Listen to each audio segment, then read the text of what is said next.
वेतारं कर्मभूषणं ज्ञातारं विश्वतत्त्वानां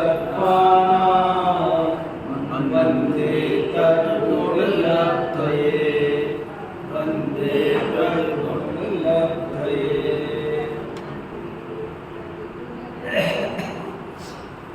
आज एक बहुत ही इम्पोर्टेंट लेख है, छोटा सा, पेज नंबर 158 पर, जैन आचार्य प्रदीपिका, पृष्ठ संख्या 158।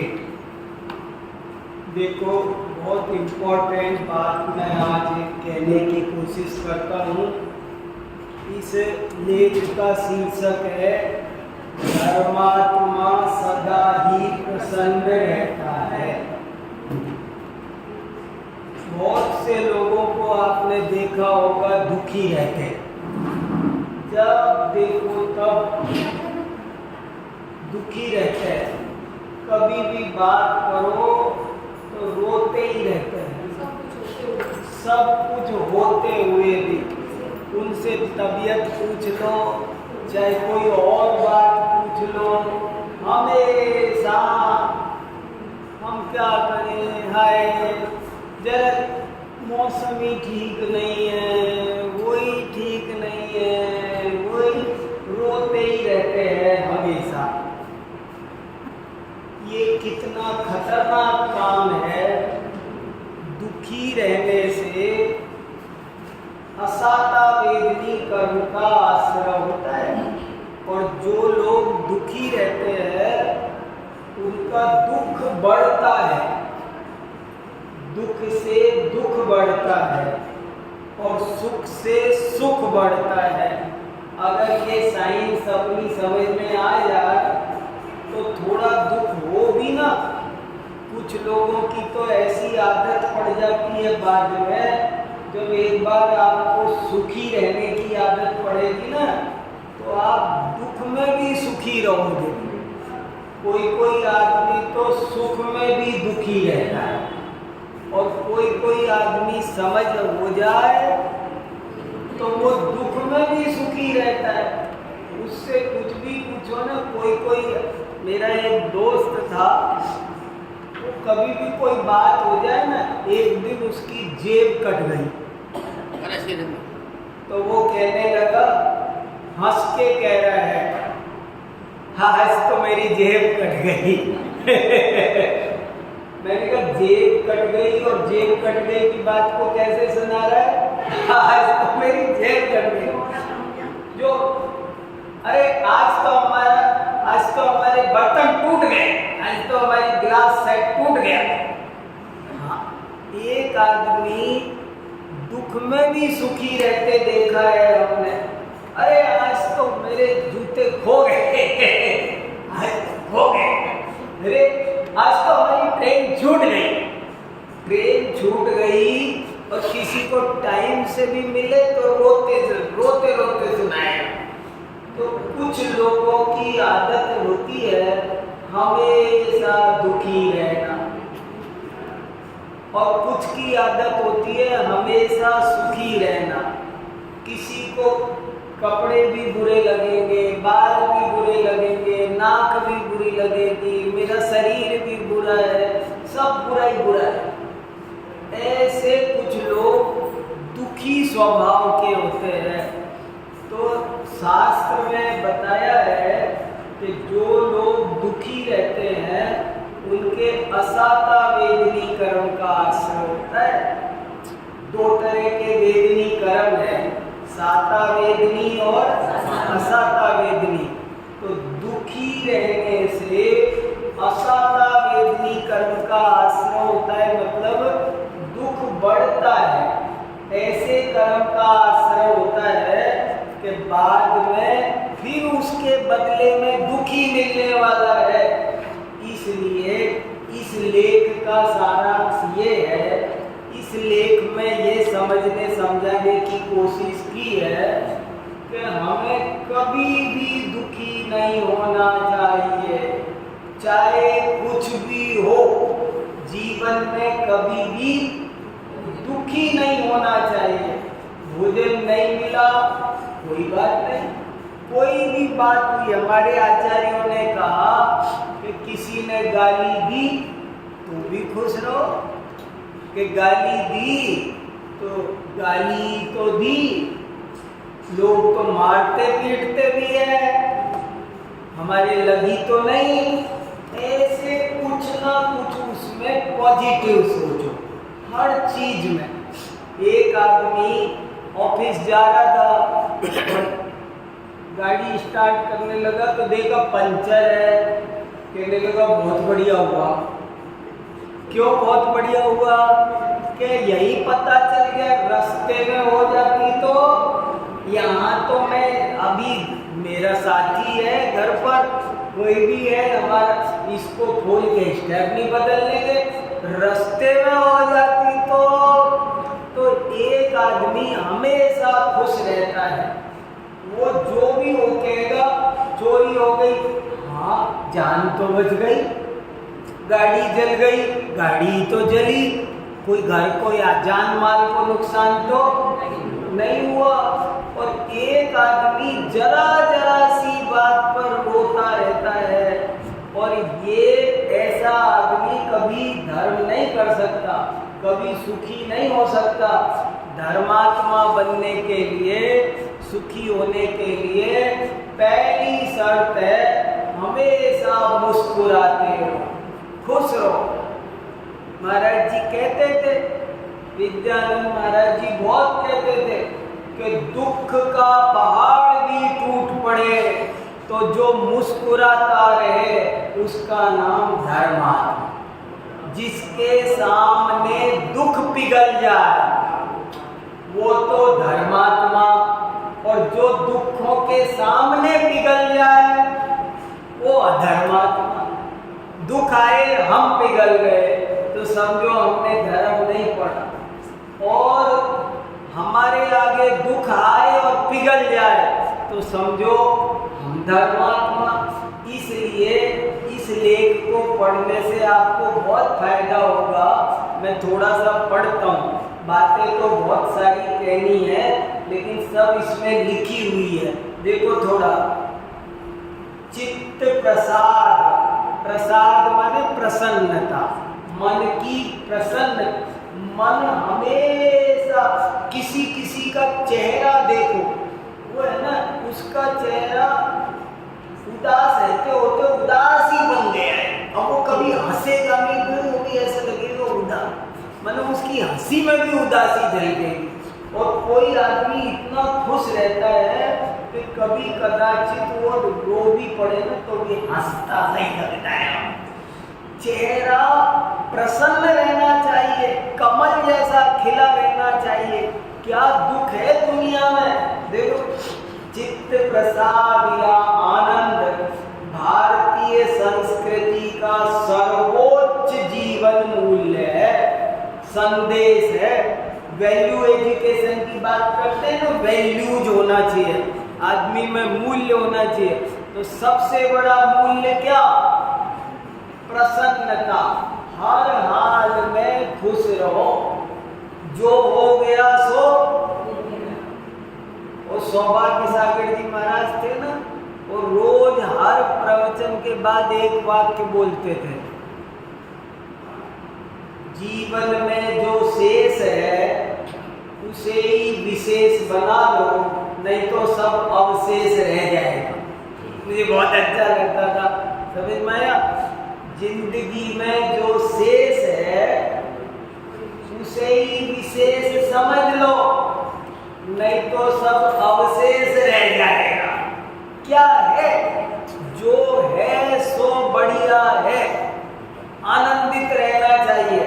देखो, सभी संतों, ये लाइन सुनो कितनी बढ़िया है, सभी संतों और शास्त्रों का एकमात्र अंतिम तथ्य है, येन केन प्रकारेण सदा आनंदित रहो, कभी भी किंचित भी दुखी मत हो। 100 शास्त्रों का सार है, सारे संतों की वाणी, सारे शास्त्रों का सार क्या है? खुश रहो बस। कितने भी कुछ भी होते हैं, जितने त्योहार आते हैं, सबका एक ही मैसेज है, आप खुश रहो, जैसे तैसे बने खुश रहो। देखो, येन केन प्रकारेण सदा आनंदित रहो, कभी भी किंचित भी दुखी मत हो। दुखी होने से, ये लाइन बहुत इंपॉर्टेंट है, दुखी होने से दुख मिटता नहीं अपितु बढ़ता है। आगामी दुख का कारणभूत घोर कर्म बंध भी होता है। देखो, आप बोलो मेरे सिर में दर्द हो रहा है, नहीं हो रहा होगा तो हो जाएगा, सही बता रहा हूं। और हो रहा हो और आप बोलो नहीं तो नहीं हो रहा, ठीक हो जाएगा। आप प्रयोग करके देखो, ये मंत्र बड़ी विचित्र बात है कि दुखी होने से दुख बढ़ता है और सुखी रहने से दुख घटता है, सुख बढ़ता है। और एक बड़ी बात, दुखी व्यक्ति तत्व चिंतन आदि रूप धर्म ध्यान नहीं कर सकता। अब दुखी रहेगा तो धर्म ध्यान तत्व चिंतन कैसे करेगा? उससे कहो द्रव्य गुण पर्याय पर सोच, वो तो दुखी हो रहा है, वो क्या सोचेगा द्रव्य गुण पर्याय? इसलिए पहले नॉर्मल हो, पहले खुश तो हो, नॉर्मल तो हो। रोते झीकते आदमी से क्या बात करें? देखो, यही कारण है कि सभी जैन ग्रंथों में यत्र तत्र सर्वत्र सदैव प्रसन्न रहने की शिक्षा दी गई है। और कितने, मैंने 20 रेफरेंस दे रखे हैं, ये 20 शास्त्रों के वाक्य दे रखे हैं, और भी दे सकता था कितने भी। क्या काय के रेफरेंस है ये? कि शास्त्रों में ये लिखा है कि खुश रहो।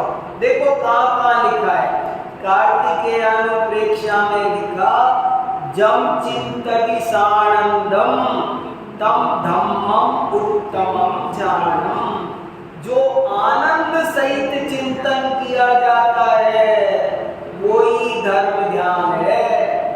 देखो, एक गजब की बात और बताता हूँ, ये एक और अचंबा सुनो कि कुछ लोग तो धर्म के नाम पर दुखी होते हैं। वो सोचते हैं हम खुश रहेंगे तो धर्मात्मा कैसे?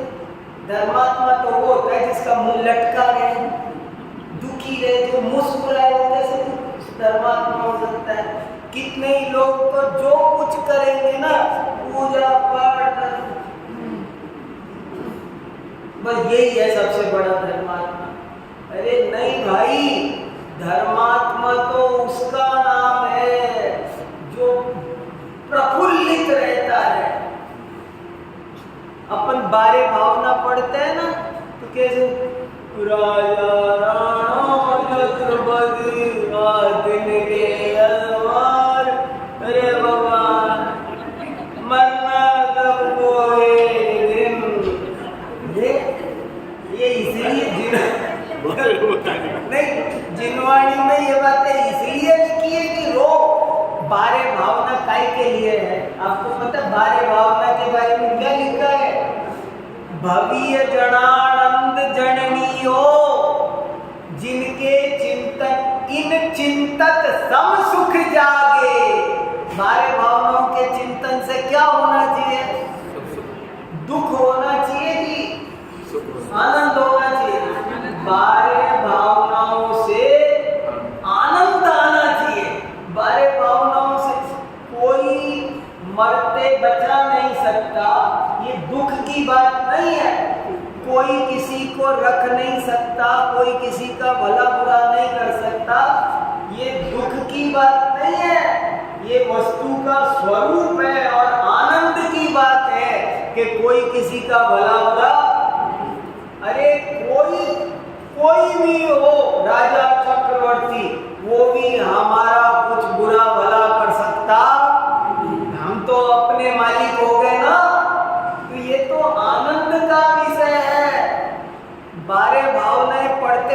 रोते रहते हैं, मेरे बिल्कुल नहीं समझ में आती। अरे बारे भावनाएं तो आनंद देने वाली है, सब जगह लिखा भव्य जनानंद जननी हो कि भव्य जीवों को आनंद देने वाली है।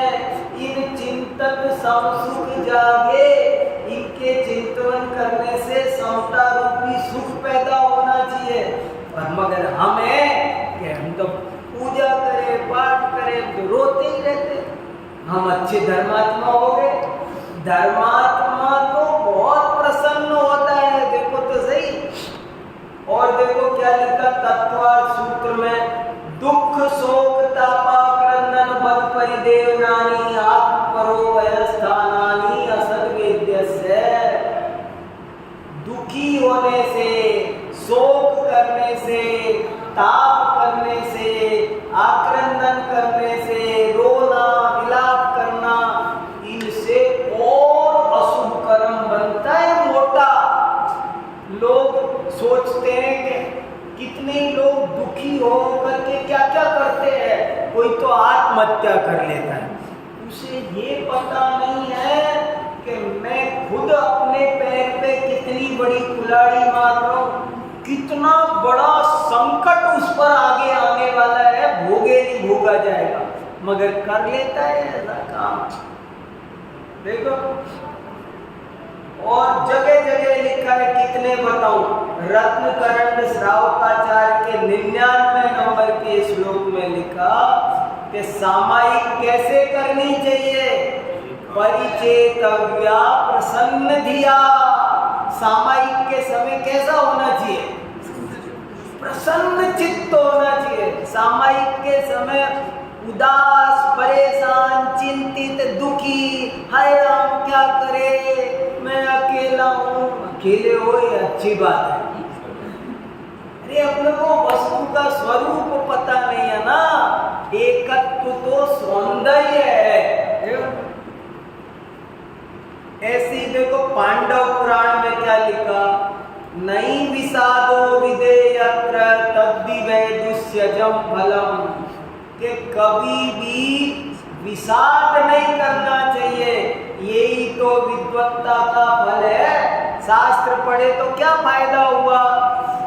पांडव वन में जा रहे थे वनवास, तो जब पांडव वनवास में जा रहे थे तो वो हस्तिनापुर का कोई एक बुजुर्ग आदमी दया करके उनके पीछे पीछे गया कि बेचारे बच्चे दुखी होंगे, समझाया हो, थोड़ा सा दिलासा दे हो। गया तो वहां जाकर युधिष्ठिर से कहने लगा कि मैं तो आपको समझाने आया था, आप तो मुस्कुरा रहे हो यार। तो युधिष्ठिर ने जवाब दिया कि कभी भी खेद खिन्न नहीं होना चाहिए। सीता, चंदना, अंजना इतने इतने दुखों के बीच भी रोती करती नहीं थी। एक और बात सुन लो, अपन को सब ऐसे लगता है, ऐसे नाटकों ने सबका दिमाग खराब कर दिया। नाटकों में रुलाते हैं उनको, अरे ये रोती नहीं, धर्मात्मा कभी रोता नहीं। सीता, चंदना, अंजना पंच परमेष्ठी का स्मरण करती थी, रोती नहीं थी। रोती रोती दिखाते हैं कवि लोग कविता कर करके, हमको समझ में नहीं आता ना उनका दुख, सो हमको बताते हैं वो रोती थी। धर्मात्मा रोते नहीं है कभी भी, वो काहे को रोएगी, क्यों रोएगी। वो तत्व ज्ञानी, सम्यक दृष्टि, वे वस्तु का स्वरूप जानती थी, इसलिए रोती नहीं थी। क्या हो गया इसमें, क्या फर्क पड़ता है। मने प्रसाद्यम श्रुतैरमृतैः, अरे शास्त्रों का अमृत पियो और प्रसन्न रहो। चित्तस्य प्रसादेन हन्ति कर्म शुभाशुभम, प्रसन्नात्मात्मनि स्थित्वा सुखम अव्ययमश्नुते। चित्त की प्रसन्नता से अनेक शुभाशुभ कर्मों का क्षय होता है। प्रसन्न आत्मा ही आत्मा में स्थित होकर अव्यय सुख भोगता है। खुश रहने की कला सीखनी है हमको, ये मैं कहना चाह रहा हूं। और कब सीखनी है? अच्छा, अपन खुश कब रहे? जब सुख आए तब। दो वाक्य है, जब सुख मिलेगा तो मैं खुश होऊंगा। दूसरा वाक्य है, जब खुश होंगे तब सुख मिलेगा। समझ में फर्क? समझ में आया? मुझे सुख मिलेगा तो मैं खुश होऊंगा, ये वाक्य गलत है। सही वाक्य है, मैं खुश होऊंगा तो सुख मिलेगा। उल्टा मत सोचो, इंतजार करो हम कैसे सुखी होए, सुख मिलेगा जब तो होएंगे। अरे तू सुखी हो आज,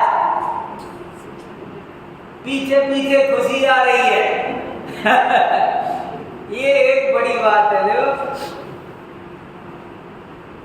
नंदी संपन्नो हम, ऐसे शास्त्र के मंत्र हैं कि मैं आनंद से संपन्न हूं। जाप करो, सारे दुख पिघल जाएंगे। मैं आनंद का भंडार हूं, मेरे अंदर ज्ञान और आनंद का भंडार। कहां कमी है? आत्मा तो आनंद का भंडार है। आनंद स्रोत बह रहा, मन क्यों उदास है? पानी में रहते भी अरे मछली को प्यास है। आनंदित रहो, कुछ भी होने दो। दुनिया के दुख देखो कितने हैं, हमारे पास कुछ दुख नहीं। अभी आप यहाँ शांति से रहते हो ना, इसलिए पता नहीं है आपको क्या क्या हो रहा है। दुनिया की देखो कहाँ क्या क्या हो रहा है। यूक्रेन में देखो क्या हो रहा है, उत्तरी कोरिया में जाके देखो क्या हो रहा है। वो खतरनाक हालत है। यहाँ शांति से रह रहे हो, सो भी रोते रहते हैं, दुखी दुखी दुखी दुखी करते रहते हैं। आपको पता है, अभी 4-6 दिन पहले अखबार में एक समाचार आया कि एक देश में नहाने पे प्रतिबंध लगा दिया। पानी नहीं है, कोई नहा नहीं सकता, नहाएंगे तो जुर्माना लगेगा, जेल ले जाएंगे पकड़े। पानी नहीं है। अब हम कितने सुखी, यहाँ कोई कमी नहीं है, फिर भी रोते रहते हैं। देखो आनंद, देखो आनंदों में वर्षति, ध्यान का मंत्र है। क्या?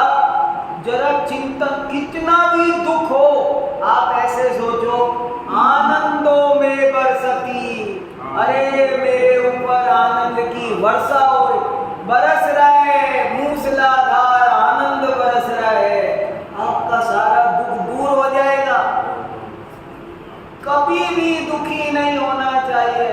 सास ऐसी है, बहू ऐसी है, ये नहीं है, वो नहीं है, हाय राम क्या है, खिच खिच खिच खिच खिच खिच लगी रहती है। कितने दुख बताओ बड़े बड़े लोगों को। श्री कृष्ण के दुख ज्यादा थे कि हमारे? बताओ।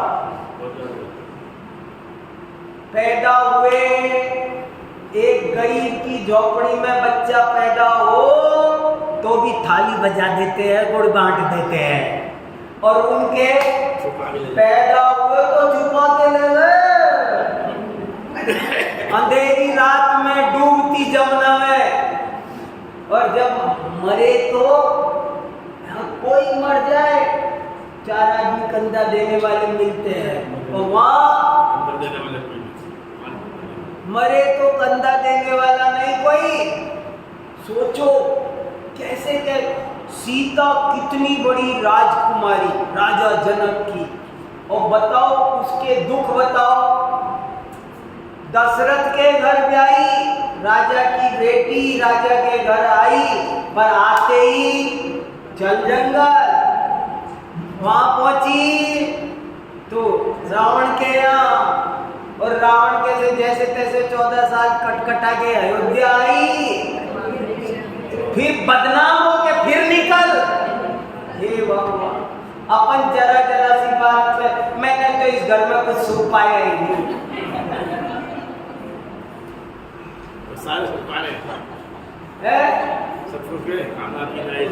क्या देखो, मैं आपके साथ में स्वाध्याय कर रहा हूँ, आपको ही नहीं समझा रहा, मुझको भी समझा रहा। अपन लोग बच्चे, अरे बच्चे बहुत अच्छे, चिंता मत करो, जैसे भी है ना, जैसे भी हैं घर के सब सदस्य और सारा वातावरण कुल मिला के बढ़िया है, परेशान होने की कोई जरूरत नहीं है। और क्या लिखा, तत् ज्ञानम यत् प्रतिसमयम आनंदायते, ज्ञान तो वही है, समझदारी तो वो जो सदा खुश रहे। देखो, सदा दिवाली संत के 8 पहर आनंद, वो जो सदा खुश रहता है ना, रोज दिवाली है हमारी, तो ऐसे आनंदित रहना सीखो। 1 साल में 100 साल जियोगे, 1 साल में 10 साल का काम करोगे, तरक्की भी करोगे, एनर्जी आएगी, पावर जगेगी, काम करने की कैपेसिटी बढ़ेगी, इम्यूनिटी बढ़ेगी। ये 10 तरह की और दवाई है। सबसे बड़ी दवाई क्या है? बादाम का हलवा खाने से चेहरा नहीं चमकता है, खुश रहने से चमकता है। खुश रहने से चेहरे पे चमक आती है, बादाम का हलवा खाने से नहीं आती। वो कोई कर, ये टॉनिक है, खुश रहने वाली बात है, ये कला सीख लो। सदा दिवाली संत के 8 पहर आनंद, ज्ञानानंद, अपने हैं तो लोगों के नाम, वो तो के ज्ञानानंद, शुद्धानंद, महानंद, बहुत आनंद आनंद आनंद बहुत होते हैं। ज्ञान समान आन जगत में सुख को कारण, मोद क्रिया। गर्भवती महिलाएं अगर दुखी रहे तो संतान पर बहुत बुरा असर पड़ता है। वो तो रहेगी 6 महीने 8 महीने दुखी, वो बच्चे की सारी जिंदगी खराब हो जाएगी। तो लिखा है, गर्भवती महिला को कभी भी कोई दुख का सीन टीवी तक पर नहीं देखना चाहिए। कोई मर्डर, मार काट, सब अच्छे अच्छे सीन देखो, झरने देखो, फूल देखो, उद्यान देखो, वो देखो, मगर कोई भी मार काट, हत्या, बलात्कार, ये सीन कभी किसी गर्भवती को देखना नहीं चाहिए। शास्त्रों में मना लिखा है। आनंद की चीजें देखो, खुश खुश खुश भरी देखो, अच्छे अच्छे दृश्य देखो, हरियाली देखो, कोई दिक्कत नहीं। सम्यक दृष्टि कैसा होता है? बाहर नारक कृत दुख भुगते, अंतर सुख रस गटा गटी। सम्यक दृष्टि नरक में रहे तो भी कैसा रहता है? सुखी, खुश, नरक में भी। और मिथ्या दृष्टि स्वर्ग में भी दुखी रहता है। पता है ना, वहां स्वर्ग में भी ईर्ष्या बहुत होती है, सब होते हुए भी ईर्ष्या होती है। मां दुखी होता है स्वर्ग के मिथ्या दृष्टि देवों का, कोई मुकाबला नहीं उनके दुख का। और नरक का नारकी सम्यक दृष्टि हो तो सुखी रहता है। अब मेरे समकित सामने आयो, जिनको ज्ञान होता है वो तो ऐसे गाते नाचते, ओहो सामने मेरी जिंदगी में तो कब, जब कितने भी दुख हो तब। तो अब हम अमर भय न मरेंगे, ऐसे बहुत भजन है। ये सब भजन क्या बता रहे हैं कि धर्मात्मा सदा खुश रहता है। देखो, आनंद स्रोत बहरा मन क्यों उदास है, पानी में रह के भी अरे मछली को प्यास है। होली दिवाली सभी त्योहारों का एक ही संदेश है, खुश रहो खुश रहो खुश। इतने त्योहार क्यों होते हैं हमारे यहाँ? 7 बार 9 त्योहार। कितने? एक हफ्ते में बार 7, त्योहार 9। इसलिए कि तुम खुश रहो, कैसे भी खुश रहो। भूत भविष्य की व्यर्थ कल्पनाओं को भूल जाओ। भूतकाल सपना, भविष्य काल कल्पना, वर्तमान अपना। कल की क्यों सोचना? ये सारा दुख किस बात का है? या तो भूत की सोच करते हैं, जो दुखी है वो क्यों दुखी है? मेरे को ऐसे करना चाहिए था, मेरे को ऐसे कहना चाहिए था। यहाँ प्लाट जब हम आए थे ना इतने का मिल रहा था, हमने लिया नहीं, अब रोते रहो सारी जिंदगी। लिया तो नहीं ना, अब रोते रहो। या तो भूतकाल की सोचोगे तो दुखी हो, और या भविष्य की सोचोगे तो दुखी हो। सुखी वो है जो वर्तमान में जी, जो वर्तमान में जीता है वो वर्धमान बनता है। देखो, सुख दुख या संसार में सब काहू के होए, ज्ञानी काटे ज्ञान सो मूर्ख काटे। कितना बढ़िया दुआ है। सुख दुख या संसार में सब काहू के होए, लिखवा लेना चाहिए, बहुत बढ़िया दुआ है। सुख दुख या संसार में सब काहू के हो, ज्ञानी काटे ज्ञान सो मूर्ख काटे रोए। वही बात वही है। सब परिस्थिति किसी की भी अलग नहीं होती है। सबके घर में चूल्हे में राखी होती है, किसी की दिखती है किसी की नहीं दिखती है। हर घर में चूल्हे में राख है। आपको पता नहीं, आपको लग रहा है वीर सागर जी तो सुखी है क्योंकि आपको तो ये गद्दी पे दिखते हैं। समझ में आया ना? हर आदमी के अपने अपने झंझट उसके घर में है। किसी के तुमको पता है और किसी के नहीं पता है। क्या रखा है? पर समझदार है वो उसी हालत में सुखी रह देता है। गुलाब तो वही है, कोई कांटे देखता है और कोई गुलाब। उसी डाली में कांटे भी है और उसी डाली में गुलाब भी है। देख लो, क्या देखना है? देखना क्या? दृष्टि बदलो, सृष्टि बदल जाएगी। दृष्टि बदलो, सृष्टि बदल जाएगी।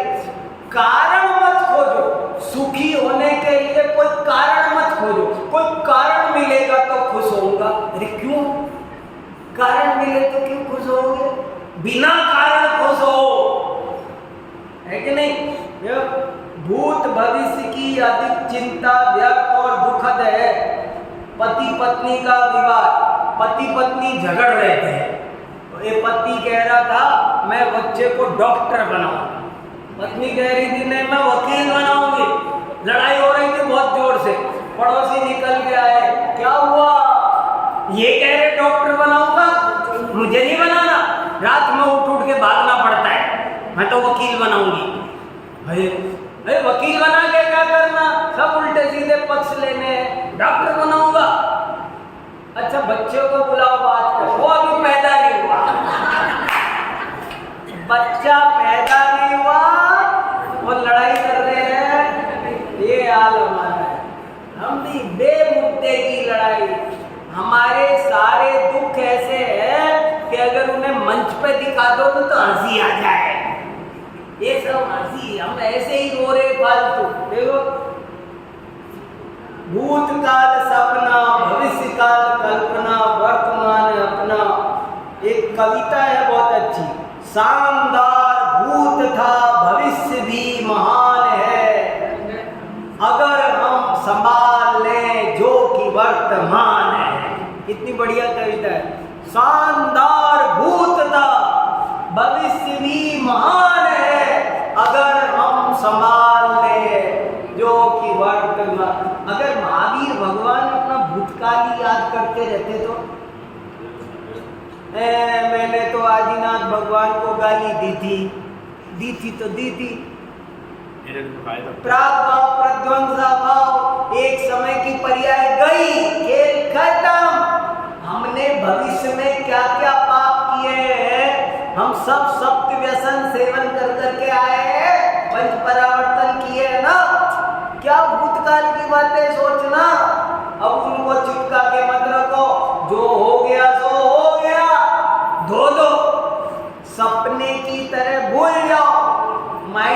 करो। देखो, अपने नाम गांव सकल आदि की हीन भावना छोड़ो, चोखो ठन पाल। एक समझ में आया ठन पाल? एक आदमी था, मैं सुनाता हूँ तब आपको समझ में आएगा। एक आदमी था, उसका नाम था ठन पाल। तो जो भी कोई उसको घर पे बुलाने आता तो आवाज देता आता ठन पाल। तो उसकी पत्नी को अच्छा नहीं लगता है, ये क्या ठन पाल। तो वो पत्नी उससे कहती है, बार बार कहती थी, मुझे तुम्हारा नाम नहीं अच्छा लगता, नाम बदलो। ये जो आता है वो यहाँ ठन पाल करते आता है। और एक दिन तो वो पत्नी इतनी नाराज हुई, घर के बाहर निकाल दिया। बोले जाओ, पहले आज नाम बदल गया हो, जब घर में घुसने दूंगी। जो आता है चला आता है ठन पाल। यहाँ मेरे को पसंद नहीं है ठन पाल। नाम बदल गया हो, निकल जाओ। बाहर निकाल के दरवाजा बंद कर लिया, नाम बदलने भेज दिया। जब वो आदमी गया तो आगे गया तो रास्ते में उसने देखा एक आदमी मर गया, लोग अर्थी ले जा रहे थे। तो उसने सोचा ये तो मर गया, इसका नाम खाली हो गया, ले लेता हूँ। तो पूछा लोगों से, भाई साहब ये कौन मर गया, ये कौन थे ये मर गए, इनका नाम क्या था? बोले अमर सिंह।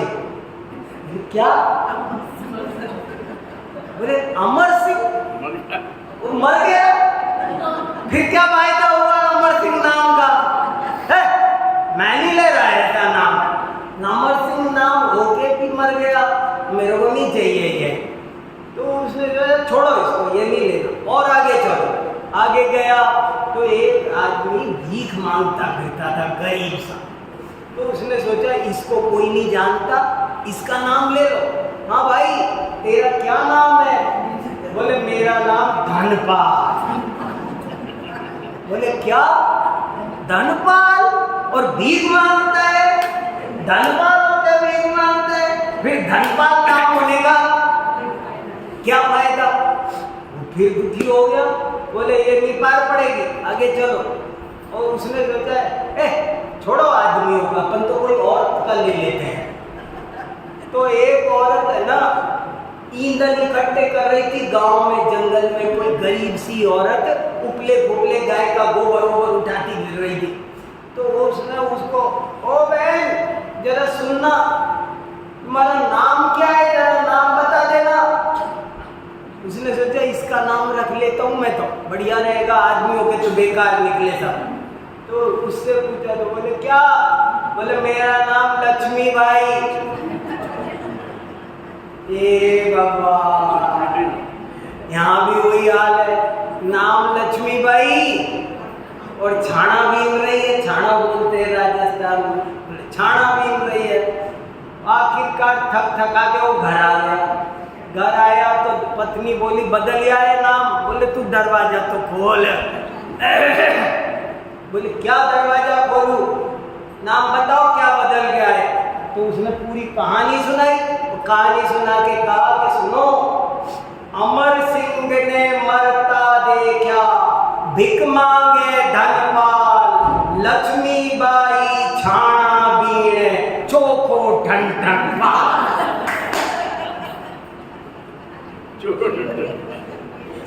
बोले आपने तो नाम से क्या लेना देना, ठन पाल ही बढ़िया है। तो कभी भी दुखी नहीं होना चाहिए। कोई इसी बात से, मेरी नाक मोटी, मेरे कान अच्छे नहीं, प्लास्टिक सर्जरियां कराते फिरते ये सब, और कुछ मतलब नहीं निकालता, फिर रोते रहते, कुछ कोई फायदा होने वाला नहीं कुछ भी। जो चीज जैसी है उसको, अरे गुणों से सुंदरता आती है, प्रसन्न रहने से सुंदरता आती है। आप क्या समझ रहे हो ये सब सुंदर है? मैं आपको बात बताऊं, अच्छा अमिताभ बच्चन सुंदर है, पर कला के कारण उन अमिताभ बच्चन कितने सुंदर लगते हैं। पर क्यों सुंदर लगते हैं? शाहरुख खान सुंदर है, क्यों सुंदर लगते हैं? विराट कोहली क्यों सुंदर लगता है? सर मैं धोनी सुंदर है। अरे आदमी अपने गुणों से सुंदर होता है, अपने काम से सुंदर होता है। आप काम करो अच्छे, प्रसन्न रहो, जैसे होगे